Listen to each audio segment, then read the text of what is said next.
बच्चों last turn पे हमने देखा था इलेक्ट्रिक फील्ड और हमने अलग अलग शेप्स के लिए इलेक्ट्रिक फील्ड की बात की थी। अब हम बात करते हैं जो इलेक्ट्रिक फील्ड है, एक्चुअल में इलेक्ट्रिक फील्ड का कोई फिजिकल सिग्निफिकेंस नहीं होता, मतलब हम फिजिकली उसे नहीं देख सकते हैं। तो यहाँ पर हम जो इलेक्ट्रिक फील्ड को बात कर रहे हैं, क्योंकि कहीं ना कहीं हमें इस चीज का देखना पड़ेगा कि इलेक्ट्रिक फील्ड का डायरेक्शन क्या है, इलेक्ट्रिक फील्ड किस तरीके से वर्क करता है किसी दूसरे चार्ज के ऊपर। तो यहाँ पर इसके लिए हमने एक नया कंसेप्ट यूज करेंगे यहाँ, वो है electric field lines. Electric field lines, electric field lines क्या है? अब जैसे मैंने बताया था कि एक पॉजिटिव चार्ज है, ये पॉजिटिव चार्ज क्या करेगा, इस डायरेक्शन में, हर एक डायरेक्शन में इलेक्ट्रिक फील्ड अप्लाई करेगा। तो इलेक्ट्रिक फील्ड को रिप्रेजेंट करने के लिए हम जो इमेजिनरी लाइन कंसीडर कर रहे हैं, ये जो इलेक्ट्रिक फील्ड को रिप्रेजेंट करने के लिए हम जो इमेजिनरी लाइन कंसीडर कर रहे हैं, यही इमेजिनरी लाइंस आपकी इलेक्ट्रिक फील्ड लाइंस होती है। और हमें ये पता है कि जो इलेक्ट्रिक फील्ड लाइंस है वो फोर्स की डायरेक्शन में, मतलब इलेक्ट्रिक फील्ड फोर्स की डायरेक्शन में होती है, इसीलिए हम इसे इलेक्ट्रिक फोर्स लाइंस भी बोलते हैं। ठीक है,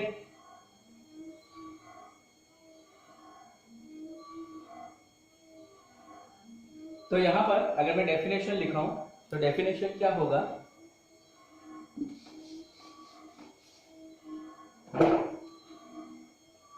the imaginary line which represent the direction of electric field known as electric field lines। या फिर मैं अगर इसे प्रॉपर डेफिनेशन में लिखूं, the pictorial representation of electric field by imaginary lines known as electric field lines। The pictorial representation of electric field by imaginary field lines। याद रखना imaginary है, एक्चुअल में इसका कोई सिग्निफिकेंट नहीं होती, कोई भी लाइंस आपको मूव करती हुई नहीं दिखाई देगी, कोई लाइन नहीं होती है। As we know, direction of electric field is same as direction of electric force, जो कूलम्ब फोर्स है। हमें पता है जो इलेक्ट्रिक फील्ड का जो डायरेक्शन है वो इलेक्ट्रिक फोर्स के डायरेक्शन के इक्वल होगा, उसी की डायरेक्शन में रहेगा। तो हम यहां कह सकते हैं कि आपका जो इलेक्ट्रिक फील्ड लाइंस है वही इलेक्ट्रिक फोर्स लाइंस भी है। मतलब इलेक्ट्रिक फोर्स को अगर मैं रिप्रेजेंट करूं तो मैं इलेक्ट्रिक फील्ड लाइन से रिप्रेजेंट करता हूं। So we can right, so electric field lines also known as, so these lines are also known as electric force line। अब इलेक्ट्रिक फोर्स लाइन हम इसे कह सकते हैं, इसका मतलब क्या हुआ कि अगर मान लीजिए कोई लाइन रिप्रेजेंट कर रहे हैं, उस लाइन पर मैंने कोई पॉजिटिव चार्ज रख दिया, तो पॉजिटिव चार्ज क्या करेगा, वो पॉजिटिव चार्ज उस लाइन के अलोंग मूव करने लग जाएगा, वही आपका इलेक्ट्रिक फील्ड लाइंस है।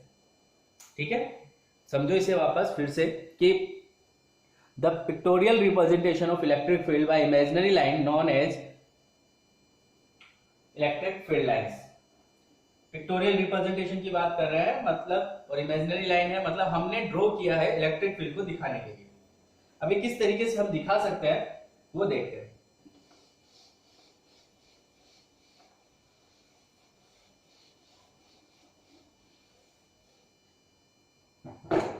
For positive charge,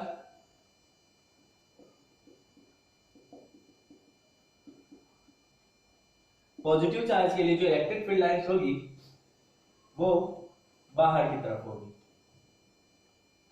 इस तरीके से हम रिप्रेजेंट करते हैं, आउटवर्ड।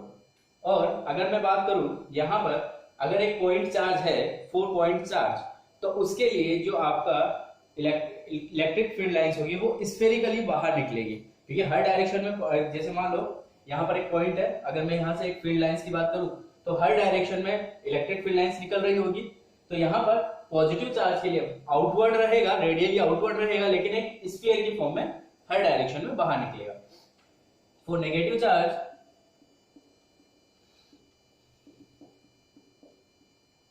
नेगेटिव चार्ज के लिए क्या होगा, नेगेटिव चार्ज, और नेगेटिव चार्ज में इनवर्ड अंदर की तरफ फील्ड लाइंस आती है।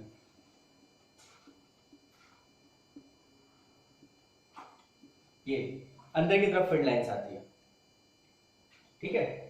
अब अगर हम कहें कि लाइन चार्ज के लिए, ठीक है, एक वायर के लिए, या हम बात कर सकते हैं एक प्लेट के लिए, तो यहां पर एक प्लेट के लिए जो इलेक्ट्रिक फील्ड लाइंस होती है,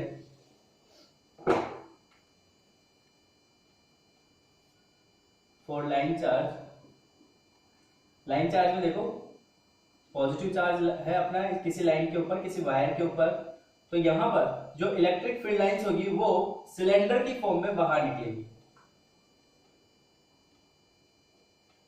हर डायरेक्शन में। यहां पर हर डायरेक्शन में इलेक्ट्रिक फील्ड लाइंस बाहर आएगा। पॉजिटिव है तो आउटवर्ड आएगा, नेगेटिव होता तो इनवर्ड आता। हम बात करें एक शीट के लिए,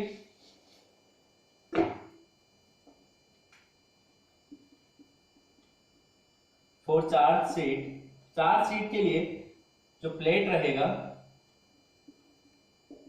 इस तरीके से है, तो यहां पर क्या रहेगा, बाहर की तरफ रहेगा। यहां पर हम कह सकते हैं कि यहां जो होगा इलेक्ट्रिक फील्ड लाइंस होगी वो प्लेन्स की फॉर्म में बाहर निकलेगी, सारी की सारी इस तरीके से बाहर निकल जाएगी रेक्टेंगुलर फॉर्म में।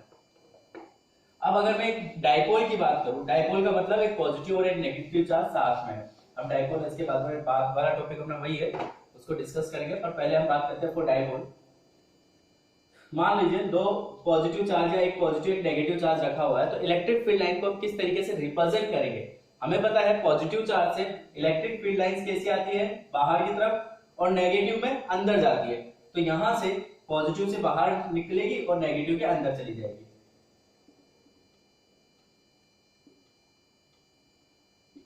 इस तरीके से समझ में आया। और यहां पर बाहर निकलेगी, यहां बाहर निकाल दो, यहां पर अंदर आएगी तो यहां से अंदर आ जाएगा। मैं फिर से बोल रहा हूं, इमेजिनरी लाइन से तो ऐसा मत सोचना ये बाहर से कहां से आ रही है, ऐसा कुछ नहीं है। ये सिर्फ इसका इलेक्ट्रिक फील्ड को रिप्रेजेंट करने का तरीका है कि अगर कोई पॉजिटिव चार्ज होगा तो वो इस रास्ते से अंदर आएगा, बस, और कुछ नहीं है, ठीक है। अगर मैं मान लीजिए एक पॉजिटिव और एक नेगेटिव चार्ज ले लूं, ये वो तो ले लिया, दो पॉजिटिव चार्ज ले लेते हैं, तो दो पॉजिटिव चार्ज लेते हैं तो आउटवर्ड रहता है इलेक्ट्रिक फील्ड, तो यहां से जो इलेक्ट्रिक लाइंस आएगी वो इस तरीके से घूम जाएगी, ये, क्योंकि रिपेल करेगा ना। और ये जो पॉइंट होगा, ये पॉइंट आपका नल पॉइंट होता है, न्यूट्रल पॉइंट होता है, यहाँ पर कोई भी इलेक्ट्रिक फील्ड नहीं होगा, क्योंकि इलेक्ट्रिक फील्ड के लिए लाइंस होनी चाहिए, और यहाँ पर तो लाइन है नहीं, सारी एक दूसरे को रेपेल करिए। तो यहाँ पर ये पता चलता है कि इस जगह पर आपका इलेक्ट्रिक फील्ड जीरो है, यहाँ पर आपका जो पॉजिटिव चार्ज है वो एक दूसरे को रेपेल कर रहा है। नेगेटिव होता तो भी रेपेल होता, लेकिन जो लाइन का चार्ज का इलेक्ट्रिक फील्ड का जो डायरेक्शन है वो इनवर्ड होता, अंदर की तरफ होता, ठीक है। अभी कैरेक्टरिस्टिक्स की बात करते हैं, फील्ड लाइंस की कैरेक्टरिस्टिक्स की, इंपॉर्टेंट है। फर्स्ट है, these are imaginary field lines, these are imaginary lines, imaginary lines है, एक्चुअल में एग्जिस्टेंस नहीं होता इनका। Second, they gives the direction of electric field, यहां मैं ऐसा लिख सकता हूं, the tangent at any point gives the direction of electric field, ठीक है। तो किसी भी अगर लाइन पर, जैसे मान लीजिए ये कोई लाइन जा रही है, यहां पर मैं एक टेंजेंट ड्रॉ कर देता हूं इस पॉइंट पर, तो इस पॉइंट पर टेंजेंट होगा ये वाला, तो ये किसे रिप्रेजेंट करेगा, इलेक्ट्रिक फील्ड की डायरेक्शन को। यहाँ पर मैं बात करूँ तो यहाँ रिप्रेजेंट करेगा ये इलेक्ट्रिक फील्ड की डायरेक्शन को। तो हर एक पॉइंट आपका इलेक्ट्रिक फील्ड की एक पर्टिकुलर डायरेक्शन को रिप्रेजेंट करता है। उसके लिए आपको क्या करना पड़ेगा, उसके लिए आपको वहां पर टेंजेंट ड्रॉ करनी पड़ेगी। जो टेंजेंट होगी वो इलेक्ट्रिक फील्ड की डायरेक्शन को रिप्रेजेंट करती है। थर्ड है अपना टू फील्ड लाइंस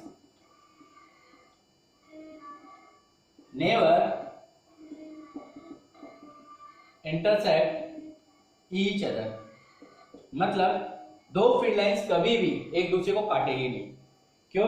क्योंकि अगर दो फील्ड लाइंस एक दूसरे को काट रही है तो वहां पर इलेक्ट्रिक फील्ड की दो डायरेक्शन हो सकती है। मतलब ये हमने दो लाइन बना दी, मान लो काट रहा है ये पॉइंट, इस पॉइंट पर दोनों एक दूसरे को इंटरसेक्ट कर रहे हैं। मैं यहां पर अगर टेंजेंट ड्रॉ करता हूं तो मेरी टेंजेंट की दो डायरेक्शन होगी, एक तो ये वाली हो जाएगी और एक ये हो जाएगी। मुझे दो इलेक्ट्रिक फील्ड किसी एक पर्टिकुलर पॉइंट पर कभी नहीं मिल सकता। याद रखना, हम नेट इलेक्ट्रिक फील्ड की बात कर रहे हैं कि नेट इलेक्ट्रिक फील्ड कभी भी दो जगह पर, एक जगह पर दो नहीं मिल सकता। मतलब अगर मैं यहाँ पर पॉजिटिव चार्ज पुट करूं तो ये जो पॉजिटिव चार्ज होगा वो या तो इधर जाएगा या इधर जाएगा। हमें कंफ्यूज नहीं करना है, हमें पॉजिटिव चार्ज को एक ही डायरेक्शन में मूव करवाना है। पॉजिटिव चार्ज एक ही डायरेक्शन में जा सकता है क्योंकि फोर्स वेक्टर, फोर्स या इलेक्ट्रिक फील्ड एक वेक्टर क्वांटिटी होता है। वेक्टर क्वांटिटी होता है तो सिर्फ नेट फोर्स एक ही डायरेक्शन में लगेगा। यहाँ पर दो आ रहा है तो ये रॉन्ग है, कभी भी एक पॉइंट पर इंटरसेक्ट नहीं कर सकते। तो यहां हम लिख सकते हैं दो two field lines never intersect each other because at that point there will be two direction of electric field which is impossible। ठीक है, उस पॉइंट पर इलेक्ट्रिक फील्ड की दो डायरेक्शन हो जाएगी जो कि इम्पॉसिबल है कि आप एक पॉइंट पर दो लाइन जो है वो इंटरसेक्ट कर जाए। ठीक है, next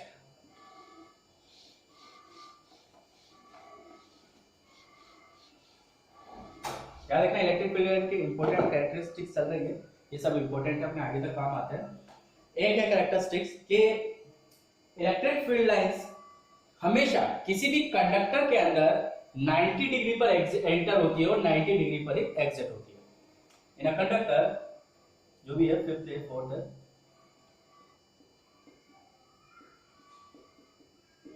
electric field lines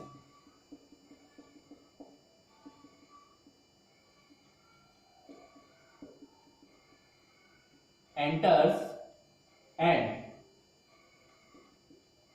electric field lines enters and exit at 90 degree.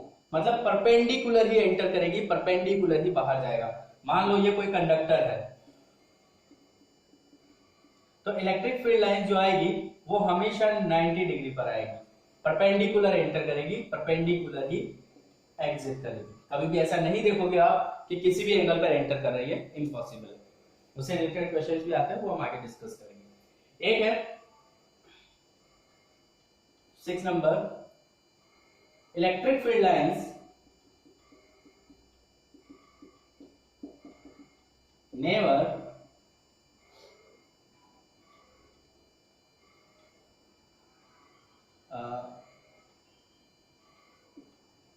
electric field lines never found in conductor.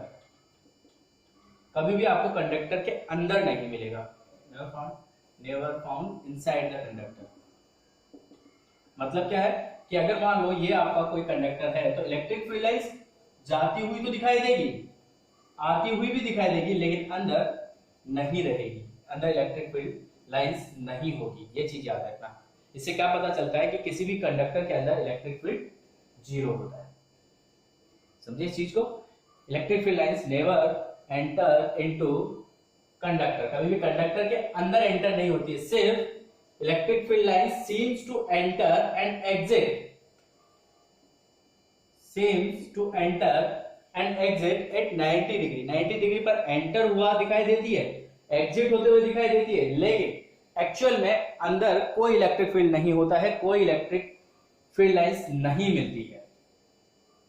Clear है, ये इंपॉर्टेंट है प्रॉपर्टी। इसके अलावा इलेक्ट्रिक फील्ड लाइंस की कोई ज्यादा प्रॉपर्टीज नहीं है, सिर्फ इन्हीं के पे बेस्ड अपने क्वेश्चंस होते हैं।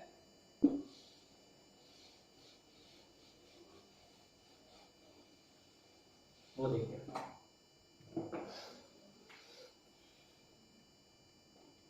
जेडब्ल्यू में आया हुआ क्वेश्चन है मेन में।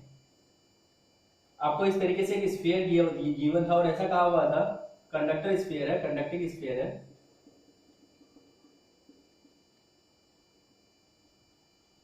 और कुछ लाइंस बना दी गई यहां पर।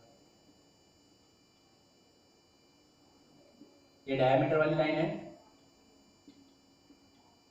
एक लाइन ऐसी बना दी गई,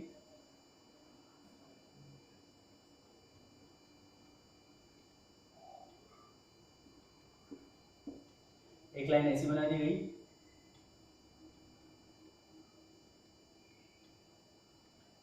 ठीक है।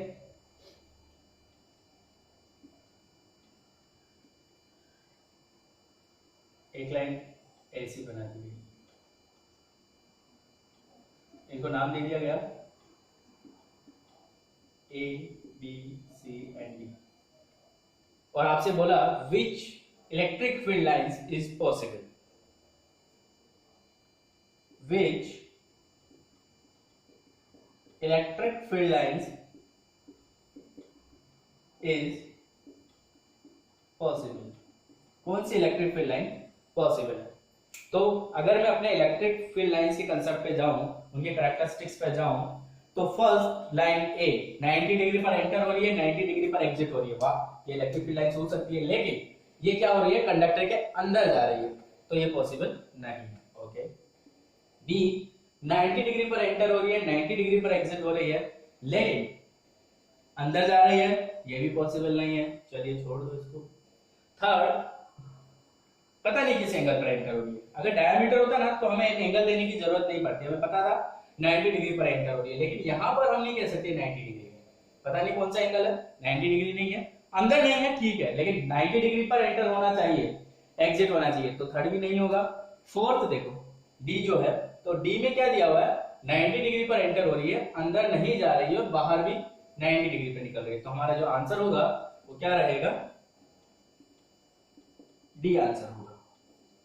ये अपना इलेक्ट्रिक फील्ड लाइंस होगी। ये क्वेश्चन आपका जेडब्ल्यू में आया हुआ, ज्यादा नहीं सोचना था, फोकट का मार्क्स था, लेकिन बेसिक कंसेप्ट आपको यूज करना था, हम इससे कर सकते हैं, ठीक है। तो ये इलेक्ट्रिक फील्ड लाइंस होगी। नेक्स्ट टॉपिक है अपना इलेक्ट्रिक फ्लक्स। अब क्या है, जो चार्ज है ना वो क्या होगा, इनफाइनाइट नंबर ऑफ, हम कह सकते हैं कि इलेक्ट्रिक फील्ड लाइंस एग्जर्ट कर बाहर निकालेगा, कई सारी इलेक्ट्रिक फील्ड लाइंस होगी, काउंट नहीं कर सकते नॉर्मली, लेकिन एक हम ऐसा देख सकते हैं कि पर्टिकुलर एरिया से कितनी इलेक्ट्रिक फील्ड लाइंस निकल रही है वो शायद हम कैलकुलेट कर सकते हैं, क्योंकि कहीं से अगर इलेक्ट्रिक फील्ड लाइंस आ रही है, पूरे घर के अंदर एक रूम है, रूम के अंदर में हमने यूनिफॉर्म इलेक्ट्रिक फील्ड लाइंस बना दी, तो पूरी की पूरी इलेक्ट्रिक फील्ड लाइंस आ रही है, तो हम उसे कैलकुलेट नहीं कर पाएंगे, हमें उसके लिए पर्टिकुलर एरिया चाहिए कि इस एरिया से कितनी फील्ड लाइंस निकल रही है, तो हम कैलकुलेट कर सकते हैं शायद। तो इसके लिए हम फॉर्मूला यूज, वो कंसेप्ट यूज करते हैं इलेक्ट्रिक फ्लक्स। फ्लक्स का मतलब होता है पर्टिकुलर एरिया से, पर्टिकुलर रीजन से कितनी लाइंस निकल रही है, उसे हम फ्लक्स से रिप्रेजेंट करते हैं। तो इलेक्ट्रिक फ्लक्स को मैं इस तरीके से रिप्रेजेंट कर सकता हूं, the field lines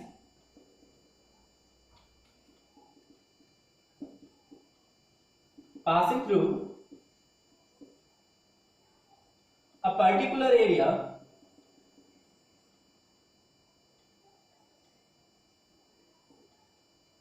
known as electric flux. किसी पर्टिकुलर एरिया से कितनी फील्ड लाइंस पास हो रही है वो आपका फ्लक्स होगा। इसे हम समझते हैं इस तरीके से कि मान लो ये electric field lines, uniform electric field बना रहा हूं, ये यूनिफॉर्म इलेक्ट्रिक फील्ड था, ये एक पर्टिकुलर एरिया, लाइंस कई सारी जा रही है, लेकिन मुझे सिर्फ इस एरिया से मतलब है, ए एरिया है, इलेक्ट्रिक फील्ड ई है, तो यहां पर जो फ्लक्स होगा फाई, वो फाई से रिप्रेजेंट करते हैं फ्लक्स को, वो होगा ई इंटू ए, ये फ्लक्स होगा। ई इलेक्ट्रिक फील्ड, ए आपका एरिया हो गया। ठीक है, तो फ्लक्स को यूनिट की अगर हम बात करें तो इसका जो यूनिट होगा वो न्यूटन पर कूलम मीटर स्क्वायर, ये इसका यूनिट हो जाएगा। इसी को हम वेबर से भी रिप्रेजेंट करते हैं। साइंटिस्ट थे, इनके ऑनर पे रखा हमने वेबर। ये आपका फ्लक्स का यूनिट हो गया। अगर मान लीजिए इलेक्ट्रिक फील्ड लाइंस और एरिया के बीच में कोई एंगल हुआ तो, जैसे ये इलेक्ट्रिक फील्ड लाइंस इस डायरेक्शन में जा रही है आपकी,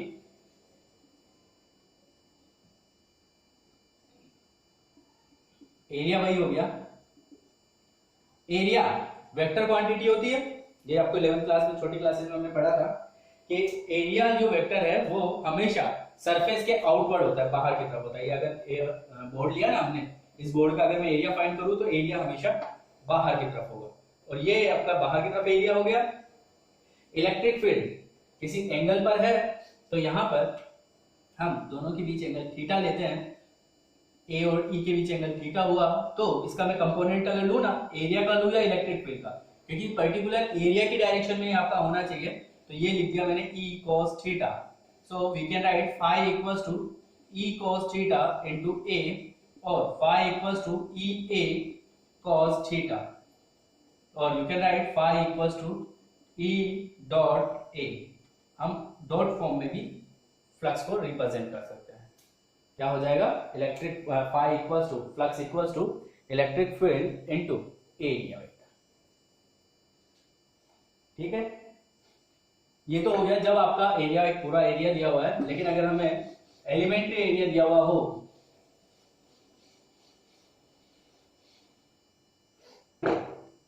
एलिमेंट्री एरिया मतलब जैसे मान लो यहां से हमने एक एरिया, ये इसका एक एरिया ले लिया डी ए, इलेक्ट्रिक फील्ड इस डायरेक्शन में है आपका।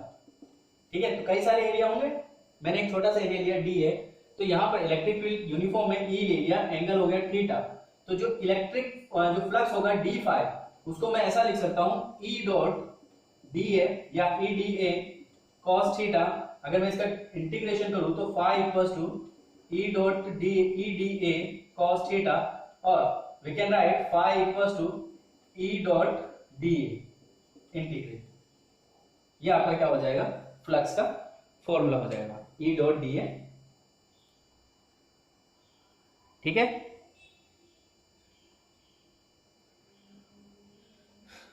नेक्स्ट बात करते हैं, फॉर्मूला इंपॉर्टेंट है क्या रहेगा।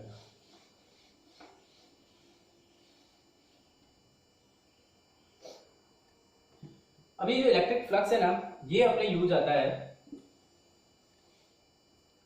Gauss law.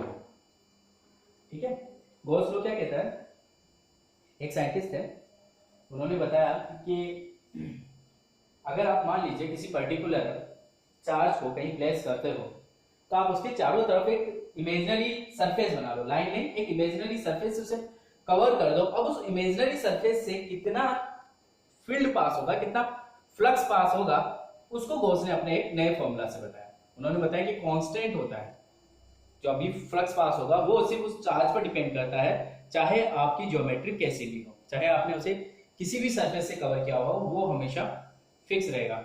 हम electric field line, electric flux और गॉस लॉ, ये तीनों एक साथ स्टडी करेंगे यहाँ पर। तो गॉस लॉ भी देख लेते हैं। गॉस लॉ क्या कहता है, या पहले ये बात करते हैं गॉस ने किया क्या। उन्होंने क्या बताया, एक पॉजिटिव चार्ज लिया, इस पॉजिटिव चार्ज को इन्होंने एनक्लोज कर दिया एक स्फीयर से, पूरा स्फीयर को कवर अप कर दिया, पूरे स्फीयर को कवर किया। ये रेडियस हो गया आर। इन्होंने इस आर पॉइंट पर, पी पॉइंट पर, जो कि उसके आर डिस्टेंस पर था, वहां पर इन्होंने इलेक्ट्रिक फील्ड निकालना शुरू किया। आपको पता है इसकी वजह से चारों तरफ इलेक्ट्रिक फील्ड लाइंस होगी। तो उन्होंने क्या बताया कि इस पर्टिकुलर एरिया से, जो कि एक स्फेरिकल एरिया है, उस पर्टिकुलर एरिया से कितनी फील्ड लाइंस बाहर निकल रही होगी वो उन्होंने कैलकुलेट किया। और उसे कैलकुलेट करने के लिए क्या किया, phi equals to integral of E dot D A. अब एक पॉइंट चार्ज का इलेक्ट्रिक फील्ड कितना होता है, कितना डिस्टेंस पर, आर डिस्टेंस पर, तो वो हो जाएगा के क्यू अपॉन आर स्क्वायर। अगर यहां पर आपका जो चार्ज क्यू है तो इलेक्ट्रिक फील्ड एरिया की बात करें तो एक स्फीयर का एरिया कितना होता है 4 पाई आर स्क्वायर, यही होता है। मैं इसको ऐसा लिख सकता हूं डी क्यू, मान लो इसको टोटल इंटीग्रल, अगर मैं छोटे से एलिमेंट की कंसीडर कर रहा हूं, मैंने एक एरिया डीए लिया यहां पर, ये डीए एरिया हो गया, तो इस डीए एरिया से डीक्यू चार्ज की वजह से जो पास हो रहा होगा वो मैं ऐसा लिख सकता हूं, और इसको मैं ऐसा कर सकता हूं, के को लिख सकता हूं 1/4 pi epsilon nought D Q 4 pi R square upon R square. ये आर स्क्वायर कैंसिल हो गया, 4 पाई कैंसिल हो गया, integral of D Q. Integral of D Q को मैं टोटल क्यू लिख सकता हूं, और क्या बचेगा सिर्फ एप्सिलॉन नॉट फाई। मतलब जो फ्लक्स पास हो रहा है किसी स्फीयर से वो सिर्फ और सिर्फ उसके क्यू पर डिपेंड कर रहा है, ना तो इस चीज पर डिपेंड कर रहा है कि आपने कितने डिस्टेंस पर वो आपका स्फीयर लिया था, मतलब कितना रेडियस का स्फीयर लिया था, ना वो इस चीज पर डिपेंड कर रहा है कि जो आपका क्या बोलते हैं, जो आपका स्फीयर था उसका एरिया कितना था, उस पर भी डिपेंड नहीं कर रहा, सिर्फ और सिर्फ Q अपॉन एप्सिलॉन नॉट पर डिपेंड कर रहा। और ये ना केवल स्फीयर के लिए, सभी uniform, non uniform, regular, non irregular bodies पर एप्लीकेबल होता है। This is same for all types of Gaussian surface.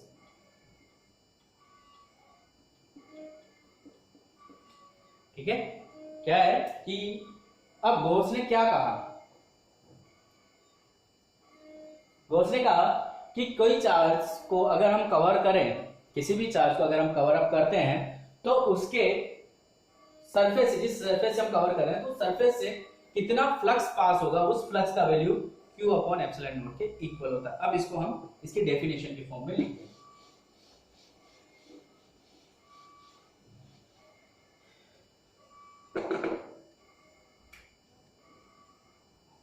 Gauss law क्या कहा है इन्होंने कि अगर कुछ चार्ज किसी सरफेस के अंदर एनक्लोज है, जैसे Q1, Q2, Q3 minus Q4, Q5, इस तरीके से है, देखो मैंने बाहर लिखा है Q5 को, सरफेस के अंदर नहीं, तो उन्होंने क्या बताया, द फ्लक्स एनक्लोज्ड या the charges enclosed by the surface gives the flux phi equals to summation of Q upon epsilon not. मतलब अंदर कितना चार्ज है उसके सम के इक्वल अपॉन एप्सिलॉन नॉट रहेगा। हम यहां पर हमें पता है जो फाई होता है वो integration of E dot dA भी होता है, तो यहां पर जो चार्ज Q होगा, इंपॉर्टेंट चीज चल रहा है देखना, वो होगा Q1, उसको देखो Q2, Q3 minus Q4 upon epsilon not. मतलब आपने किस सरफेस से उसे कवर किया, उस सरफेस के अंदर कितना चार्ज है उस पर डिपेंड करता है फ्लक्स। जो फ्लक्स होगा वो सिर्फ और सिर्फ इस पर डिपेंड करेगा कि अंदर कितना चार्ज रखा हुआ है, लेकिन जो इलेक्ट्रिक फील्ड होगा वो इस चीज पर डिपेंड करेगा कि जहां पर आप फाइंड करो उसके आसपास या उनके साथ कितने चार्ज है। समेशन ऑफ Q, इसमें सिर्फ और सिर्फ चार्ज इनसाइड द सरफेस होता है। सरफेस के अगर अंदर होगा तो हम इसे कैलकुलेट करेंगे, अदरवाइज नहीं होगा। बाहर वाला Q5 इसमें कोई इन्वॉल्वमेंट नहीं दिखाएगा। सेम देखो, लेकिन यहां जो इलेक्ट्रिक फील्ड होगा E, ये फॉर ऑल द चार्जेस, चाहे Q1, Q2, Q3 minus Q4 हो या Q5 हो, सभी की वजह से जो इलेक्ट्रिक फील्ड होगा उन सब की वजह से E डॉट dA वाला आपका रहेगा, और जो समीशन Q वाला है वो सिर्फ और सिर्फ बाहर वाले चार्जेस की वजह से रहेगा। तो हम ऐसा कह सकते हैं कि नेट फ्लक्स जो पास होगा किसी सरफेस से वो सिर्फ और सिर्फ उसके अंदर कितने चार्ज प्रेजेंट है उस पर डिपेंड करता है। ठीक है, और उसमें भी क्या, चार्ज के सम के समेशन अपॉन जो आपकी परमिटिविटी है उसके इक्वल रहेगा। इससे रिलेटेड क्वेश्चंस हम नेक्स्ट टाइम पे करते हैं।